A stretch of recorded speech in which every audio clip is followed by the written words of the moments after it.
12वीं कक्षा में अध्ययनरत हूँ। मेरा प्रश्न यह है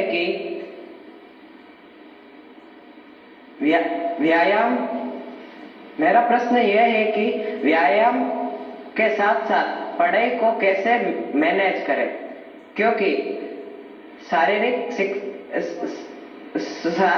स्वास्थ्य भी उतना ही जरूरी है जितना कि मानसिक स्वास्थ्य। कृपया मार्गदर्शन करें। धन्यवाद। आपका शरीर देख करके लगता है मुझे आपने सही सवाल पूछा है।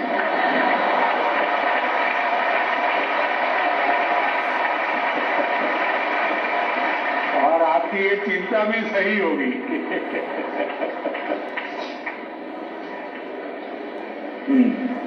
धन्यवाद धीरज। अपनी सांस्कृतिक परंपरा और बर्फीली चोटियों पर तैनात सेना के जाबाजों के शौर्य के लिए विख्यात उत्तर भारत के प्रमुख केंद्र शासित प्रदेश लद्दाख के पीएम श्री केंद्रीय विद्यालय कारगिल की छात्रा नजमा खातून हमसे ऑनलाइन माध्यम से जुड़ रही है और प्रधानमंत्री जी आपसे प्रश्न पूछना चाहती हैं। नजमा, कृपया अपना प्रश्न पूछिए। माननीय प्रधानमंत्री जी नमस्कार। मेरा नाम नजमा खातून है। मैं पीएम श्री केंद्रीय विद्यालय कारगिल लद्दाख में पढ़ती हूँ। मैं कक्षा 10वीं की छात्र हूँ। मेरा आपसे प्रश्न यह है कि परीक्षा की तैयारी और स्वस्थ जीवन शैली बनाए रखने के बीच संतुलन कैसे बना सकते हैं? धन्यवाद। शुक्रिया नजमा। पूर्वोत्तर भारत के रत्न जनजातीय बहुल राज्य अरुणाचल प्रदेश के Naharlagun government higher secondary school से एक शिक्षिका टॉबी नामी जी इस सभागार में उपस्थित हैं और प्रधानमंत्री जी से प्रश्न पूछना चाहती हैं। नमस्कार माननीय प्रधानमंत्री जी, मेरा नाम टोबी लोबी है। मैं एक शिक्षिका हूँ। मैं government higher secondary school Naharlagun Arunachal Pradesh से आई हूँ। मेरा प्रश्न है, विद्यार्थी खेल कूद नहीं बल्कि पढ़ाई में मुख्य रूप से क्या और कैसे ध्यान केंद्रित कर सकते हैं? कृपया मार्गदर्शन करें। धन्यवाद सर। धन्यवाद मैम। प्रधानमंत्री जी धीरज, नजमा और तोबी जी पढ़ाई और हेल्दी लाइफ में सामंजस्य कैसे स्थापित करें, इस विषय पर आपका मार्गदर्शन चाहते हैं।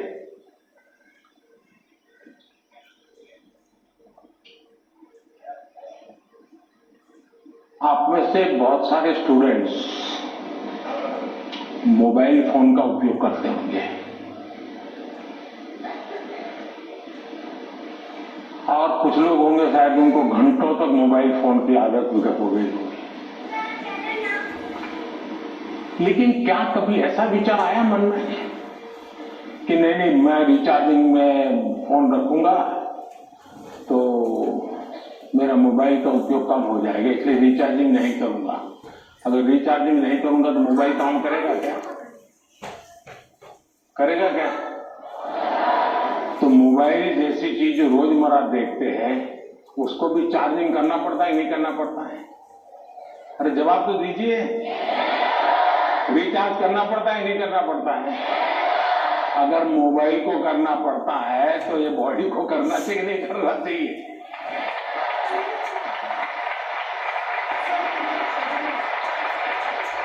जैसे मोबाइल फोन में चार्जिंग ये मोबाइल की रिक्वायरमेंट है, वैसे हमारा शरीर का भी चार्जिंग ये शरीर की रिक्वायरमेंट है।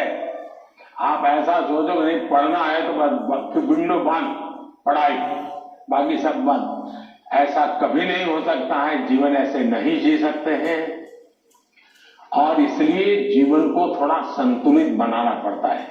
कुछ लोग होते हैं खेलते रहते हैं, वो भी एक संकट होता है। लेकिन जब आपको एग्जाम देनी हो, क्योंकि लौकिक लाइफ जीवन में इन चीजों का अपना महत्व है, इसको टाल नहीं सकते। लेकिन अगर हम स्वस्थ ही नहीं रहेंगे, अगर हम अपने शरीर में वो सामर्थ्य ही नहीं होगा, तो हो सकता है कि 3 घंटे एग्जाम में बैठने का सामर्थ्य खो देंगे, फिर 5 मिनट ऐसे करके बैठा रहना पड़ेगा। और इसलिए स्वस्थ शरीर स्वस्थ मन के लिए भी बहुत जरूरी है। अब स्वस्थ शरीर का मतलब ये तो नहीं है कि आपको पहलवानी करनी है, ये आवश्यक नहीं है, लेकिन जीवन में कुछ नियमितताएं होती है। अब आप कभी सोचिए कितना समय है जिसमें आप खुले आसमान के नीचे सनलाइट में बिताए हो। अगर आप चलो पढ़ना भी है तो किताब लेकर के सनलाइट में बैठो ना भाई थोड़ी देर। कभी कभी बॉडी को रिचार्ज करने में सनलाइट भी बहुत जरूरी होता है। क्या कभी कोशिश की नियम से कि भाई मैं दिन में कैसे भी करके इतना तो मौका निकाल दूं ताकि मुझे सनलाइट के साथ नाता रहे। उसी प्रकार से कितना ही पढ़ना क्यों ना हो, लेकिन नींद को कभी भी कम मत आंकिए। जब अपनी मम्मी आपको कहती है कि सो जाओ तो उसका इंटरफेरेंस मत मानिए। ज्यादातर स्टूडेंट का ईगो इतना हर्ट हो जाता है कि तुम कौन होती हो, सो जाओ और मुझे कल एग्जाम देनी है, मैं सोऊंगा नहीं सोऊंगा, तुम्हें क्या लेना। ऐसा करते हैं ना घर में। जो नहीं करते हैं न बोले, जो करते हैं वो बोले। जरा करते हैं, कोई नहीं बोल रहा है। लेकिन ये पक्का है कि नींद के विषय में भी अगर एक बार रील पर चढ़ गए हैं, एक के बाद एक रील देखते ही गए, छुपाना चाहते हो ना। कितना समय बीत गया पता नहीं, कितनी नींद खराब हो गई पता नहीं। क्या निकालना, पहला रील देखा था याद करो जरा, याद भी नहीं है, ऐसे ही देख रहे हैं। ऐसे हम नींद को बहुत कम आंकते हैं। आज आधुनिक हेल्थ साइंस जो है वो नींद को बहुत तवज्जो देता है। आप आवश्यक नींद लेते हैं कि नहीं लेते हैं, वो आपके स्वास्थ्य पर बहुत बड़ा महत्वपूर्ण है। आपको उस पर ध्यान केंद्रित करना चाहिए। इसका मतलब ये भी नहीं कि बस एग्जाम तो आती रहेगी। मोदी जी को मिला था, उसने कहा है सो जाओ। अभी यहां आर्टिस्टिक बोर्ड बनाओ और घर में घुसते ही लिखो सो जाओ, मम्मी पापा को दिखा दो सो जाओ। ऐसा तो नहीं करेंगे। कम नींद स्वास्थ्य के लिए अनुचित है। कुछ अपवाद लोग होते हैं जिनको उन्होंने अपने एक ऐसे स्टेज पर बॉडी को ले गए, उनको शायद उससे बाहर होंगे। सामान्य मानव के जीवन के लिए उन्हें अनुचित है।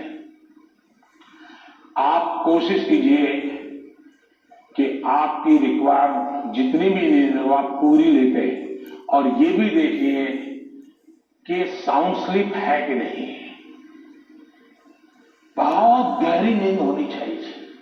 आप हैरान हो जाएंगे, जो टीचर बैठे ना बड़ी आयु के टीचर, ये सुनकर के जरूर चौंक जाएंगे। आज भी मैं इतना सारा मेरे पास काम है, आप लोगों जितना नहीं है।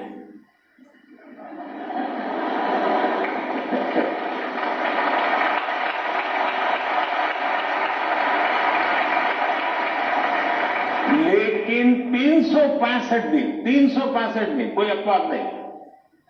अगर मैं बिस्तर पे लेटा नहीं कि 30 सेकंड में डीप स्लीप की तरफ नहीं चला गया था, होता नहीं।